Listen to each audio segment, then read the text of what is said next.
Silakan Mas Wildan Akbar. Assalamualaikum Ustaz.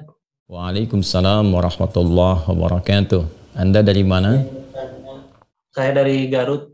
Dari Garut. Baik, baik. Semoga Anda dan keluarga mendapatkan rahmat dan ridha Allah Subhanahu wa taala, dan semoga percikan rahmat dan ridha itu diberikan juga kepada kita semuanya. Dipersilahkan. Ingin bertanya tentang tempat wudhu Pak Ustaz. Ya. Ya misalkan di rumah kan terkadang tempat wudhunya itu menyatu dengan toilet WC. Nah itu bagaimana, apakah Islam memandang tentang itu? Baik. Baik. Terima kasih Mas Wildan, dan pertanyaan ini barangkali juga mewakili pertanyaan dari saudara-saudari kita yang lain terkait dengan hal yang dimaksudkan. Idealnya memang tempat wudhu itu berpisah dengan toilet. Mengapa? Karena di dalam tempat wudhu itu kita juga menyertakan ya berbagai macam kalimat-kalimat thayyibah yang mengiringi proses wudhu, baik sebelum ataupun setelah wudhu itu dilangsungkan. Ya, bukankah kita saat berwudhu kan mengucapkan Bismillahirrahmanirrahim, kan? Sebagai mula kita mengerjakan segala kebaikan dengan dasar yang Nabi sabdakan, kullu amrin tibalin la yubda'u fihi Bismillahirrahmanirrahim fahuwa abtar. Dan itu juga sebagai ekspresi ungkapan gambaran atas niat yang kita tujukan dari wudhu itu, kita arahkan untuk mendapatkan ridha Allah Subhanahu wa taala. Kemudian juga di akhir wudhu kita juga kan berdoa, ya kan, dengan mengucapkan syahadatain, syahadu an la ilaha illallah, syahadu anna muhammadar rasulullah. Kemudian kita mengatakan Allahumma ja'alni minat tawwabin wa ja'alni minal mutatahhirin. Kalau kita mau kemudian tambahkan juga dengan doa wa ja'alni min ibadikas salihin.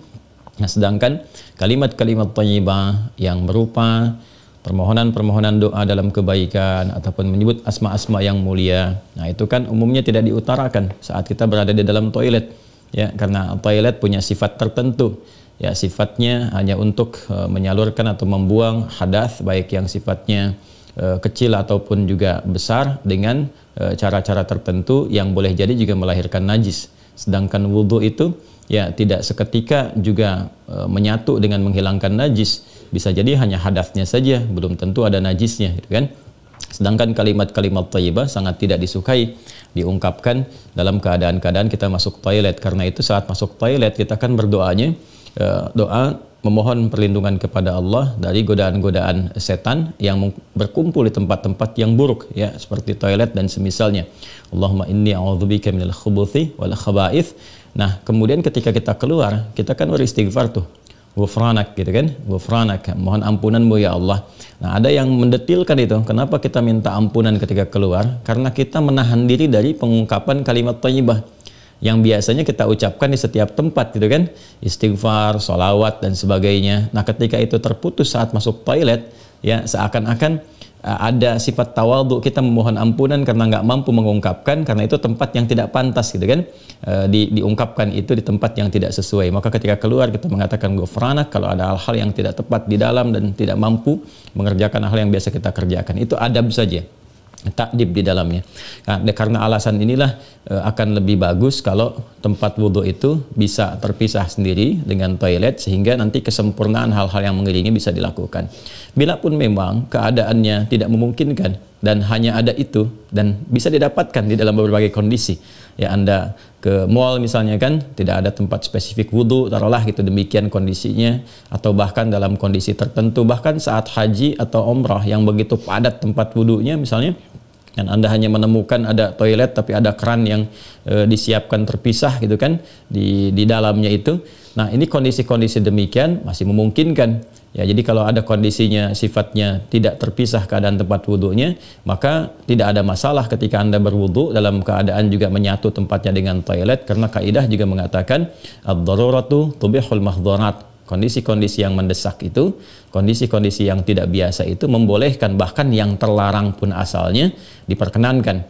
Nah, ini kan sifatnya tidak terlarang, hanya tidak disukai gitu kan, makruh sifatnya, nggak ada nas haram di dalamnya, tapi sifatnya tidak disukai. Tidak disukainya itu karena kita tidak bisa mengungkapkan hal-hal baik yang mungkin kita bisa lakukan ya saat kita berwudu. Jadi kita berdoa harus keluar dulu setelah selesai wudu, gitu kan, baru kemudian kita bisa berdoa.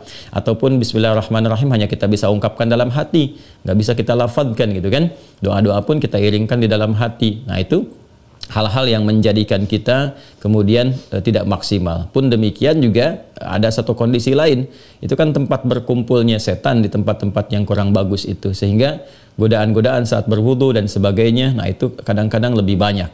Nah ini tentunya juga di satu sisi tidak berlaku juga ya kondisi ini saat misalnya kalau mandi besar, kadang-kadang kan juga tempatnya menyatu juga dengan toilet, kan mandi besar juga berlangsung wudu di dalamnya, kan?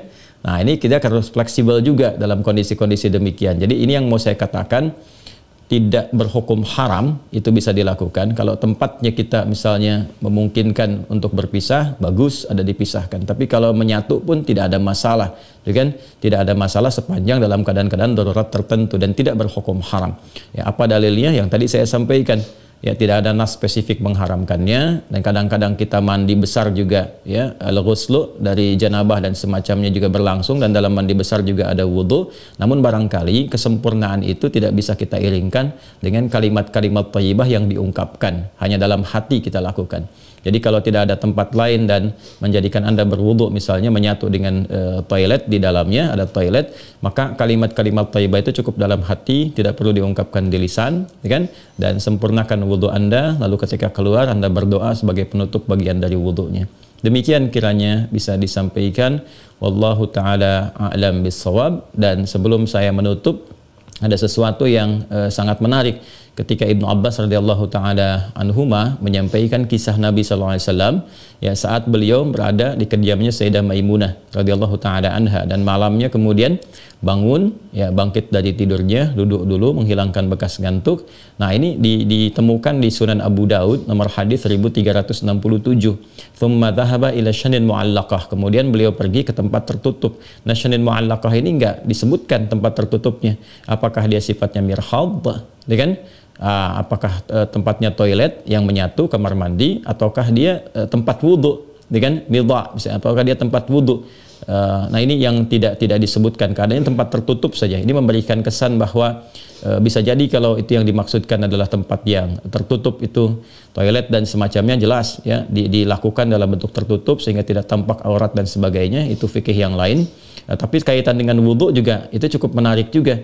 Hendaknya kalau kita pun membuat tempat wudhu di satu tempat, ya dimungkinkan ada penutupnya, karena boleh jadi tempat-tempat yang digunakan untuk oleh laki-laki ataupun perempuan yang menyatu, ya, menyatu itu yang dimaksudkan dimanfaatkannya. Ya boleh jadi ada perempuan juga yang masuk ke situ, kan di satu tempat tuh nggak ada kehususan gitu ya. Nah, tapi tempat-tempat lain sekarang sudah lebih bagus. Ini untuk laki-laki, ini untuk perempuan, tuh nggak ada masalah. Tapi kalau tempat yang digunakan untuk menyatu, dia hendaknya ada penutup sehingga nggak semua orang bisa mengakses ke dalamnya dengan batas-batas tertentu. Apa kaitannya, korelasinya dengan pertanyaan Anda? Syanin mu'allaqah di sana nggak disebutkan. Ya, apakah itu tempat wudhu atau menyatu dengan toilet? Tapi babnya ketika keluar dari situ, Nabi sudah berwudhu. Ya, sedangkan keterangan-keterangan tentang seputar wudhu Nabi dan bangkit di malam hari itu disertakan juga dengan janabat. Artinya apa? Di kondisi-kondisi tertentu kan mandi, kan?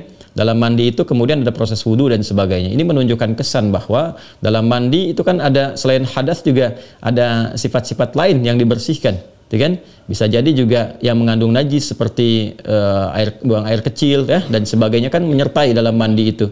Nah ini memberikan kesan bahwa tidak ada hukum spesifik haram untuk mengerjakan wudhu di dalamnya, karena ada proses yang tadi saya sebutkan. Tapi lebih disukai kalau hanya untuk wudhu semata, tidak disertai dengan mandi yang lainnya, kalau ada tempat yang terpisah sehingga bisa menyempurnakan bacaan-bacaan yang dimaksudkan. Demikian Mas Wildan ya, semoga bisa dipahami dengan baik. Allah Ta'ala alam bisawab.